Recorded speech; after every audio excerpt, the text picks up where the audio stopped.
जय श्री हरि। आइए सुनते हैं बृहस्पतिवार व्रत कथा। भारतवर्ष में एक प्रतापी और दानी राजा राज्य करते थे। वह नित्य गरीबों और ब्राह्मणों की सहायता किया करते थे। यह बात उनकी रानी को अच्छी नहीं लगती थी। वह न तो गरीबों को दान देती और न ही भगवान पूजन किया करती थी और राजा को भी दान देने से मना किया करती थी। एक दिन राजा शिकार खेलने वन में चले गए तो रानी महल में अकेली थी। उसी समय बृहस्पति देव साधु वेश में राजा के महल में भिक्षा के लिए आ गए और भिक्षा मांगी। रानी भिक्षा देने से इनकार किया और कहा कि हे साधु महाराज, मैं तो दान पुण्य से तंग आ गई हूँ। मेरे पति सारा धन लुटाते रहते हैं। मेरी इच्छा है कि हमारा धन नष्ट हो जाए, फिर न रहेगा बांस और ना बजेगी बांसुरी। साधु ने कहा कि देवी, तुम तो बड़ी विचित्र हो। धन संतान की चाह तो सभी रखते हैं, पुत्र और लक्ष्मी तो पापी के घर में भी होनी चाहिए। यदि तुम्हारे पास अधिक धन है तो भूखों को भोजन दो, प्यासों के लिए प्याऊल बनवाओ, मुसाफिरों के लिए धर्मशाला खुलवाओ, जो निर्धन है अपनी कुंवारी कन्याओं का विवाह नहीं कर सकते उनका विवाह करा दो। ऐसे और भी कई कार्य हैं जिनके करने से तुम्हारा यश लोक परलोक में फैलेगा। परंतु रानी पर उपदेश का कोई फायदा न हुआ। वह बोली, महाराज, आप मुझे कुछ न समझाएं। मैं ऐसा धन ही नहीं चाहती कि हर जगह बांटती फिरूं। साधु ने उत्तर दिया कि यदि तुम्हारी ऐसी इच्छा है तो तथास्तु, तुम ऐसा ही करना कि बृहस्पतिवार को घर लीपकर पीली मिट्टी से अपना सिर धोकर स्नान करना, भट्टी चढ़ाकर कपड़े धोना। ऐसे करने से आपका सारा धन नष्ट हो जाएगा। इतना कहकर वहां से साधु महाराज आलुप्त हो गए। साधु के कहे अनुसार सारी बातों को पूरा करते हुए रानी को केवल 3 बृहस्पतिवार ही बीते थे कि उसकी समस्त धन संपत्ति नष्ट हो गई। भोजन के लिए राजा का परिवार तरसने लगा। तब एक दिन राजा ने रानी से बोले कि हे रानी, तुम यहीं रहो, मैं दूसरे देश में जाता हूँ, क्योंकि यहाँ पर तो मुझे सभी जानते हैं, इसलिए मैं कोई छोटा कार्य भी नहीं कर सकता। ऐसा कहकर राजा प्रदेश चला गया। वहाँ जंगल में लकड़ी काट कर लाता और शहर में बेचता। इसी तरह से अपना जीवन व्यतीत करने लगा। इधर राजा के प्रदेश जाते ही रानी और दासी दुखी रहने लगी।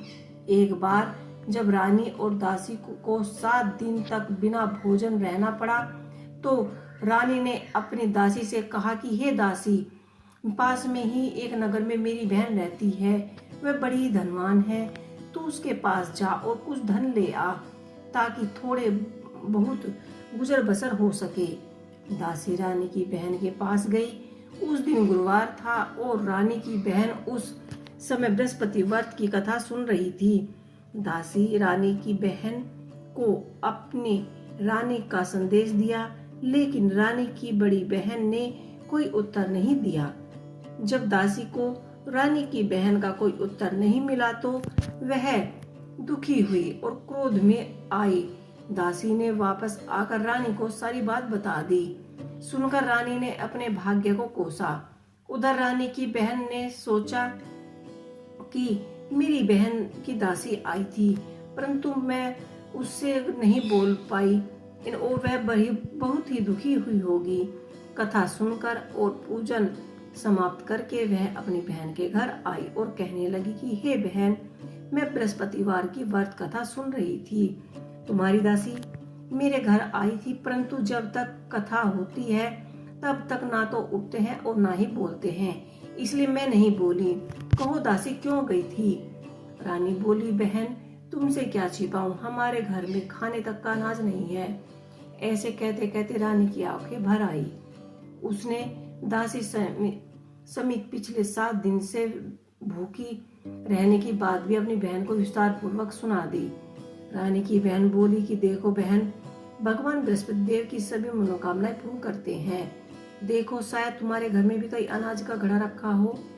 पहले तो रानी को विश्वास नहीं हुआ, पर बहन के आग्रह करने पर उसने दासी को अंदर भेजा तो सचमुच ही अनाज से भरा हुआ एक घड़ा मिला। यह देखकर दासी बहुत ही हैरान हुई।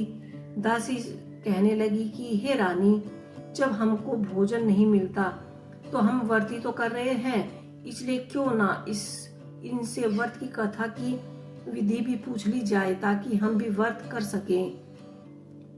तब रानी ने अपनी बहन से बृहस्पतिवार के व्रत के बारे में पूछा। उसकी बहन ने बताया कि बृहस्पतिवार के व्रत में चने की दाल और मुनाखा से विष्णु भगवान के केले की जड़ की पूजा करें तथा दीपक जलाएं, व्रत कथा सुने और पीले भोजन ही करें। इससे बृहस्पति देव प्रसन्न होते हैं। व्रत और पूजन विधि बताकर रानी की बहन वहां से अपने घर लौट आई।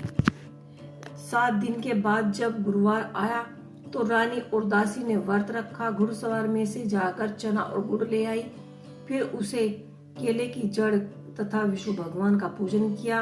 अब पीले भोजन कहाँ से लाए, इस बात को लेकर दोनों बहुत ही दुखी थी। चूंकि उन्होंने व्रत रखा था इसलिए भगवान बृहस्पति देव उन पर प्रसन्न थे, इसलिए वे साधारण व्यक्ति का रूप धारण करके 2 थाली में सुंदर पीला भोजन दासी को दे गए। भोजन पाकर दासी प्रसन्न हुई और फिर रानी के साथ मिलकर भोजन ग्रहण किया। उसके बाद वे गुरुवार को व्रत और पूजन करने लगी। बृहस्पति भगवान की कृपा से उनके पास धन धन्य की कोई कमी न रही, परंतु रानी फिर से उसी तरह आलस्य करने लगी। तब दासी बोली कि देखो रानी, तुम पहले भी इसी प्रकार आलस्य करती थी, तुम्हें धन रखने में कष्ट होता है, इसी कारण सभी धन नष्ट हो गया, और अब जब भगवान बृहस्पति देव की कृपा से धन मिला है तो तुम्हें फिर से आलस्य होता है। रानी को समझाते हुए दासी कहती है कि बड़ी मुश्किलों के बाद हमने यह धन पाया है, इसलिए हमें दान पुण्य भी करना चाहिए, भूखे मनुष्यों को भोजन कराना चाहिए और धन को शुभ कार्य में खर्च करना चाहिए, जिससे तुम्हारे कुल का यश बढ़ेगा, स्वर्ग की प्राप्ति होगी और पितृ प्रसन्न होंगे। दासी की बात मानकर रानी अपना धन शुभ कार्य में खर्च करने लगी, जिससे पूरे नगर में उसका यश फैल गया। बृहस्पतिवार व्रत कथा के बाद श्रद्धा के साथ आरती करनी चाहिए। इसके बाद प्रसाद बांटकर उसे ग्रहण करना चाहिए। एक दिन राजा दुखी होकर जंगल में एक पेड़ के नीचे जाकर बैठ गए। वह अपने दशा को याद करते व्याकुल होने लगे। बृहस्पति देव का दिन था। एकाएक उसने देखा कि निर्जल वन में एक साधु प्रकट हुआ। वह साधु वेश में स्वयं बृहस्पति देव जी ही थे। तो आप लोगों को यह बृहस्पतिवार की कहानी कैसी लगी, मुझे कमेंट करके अवश्य ही बताइएगा।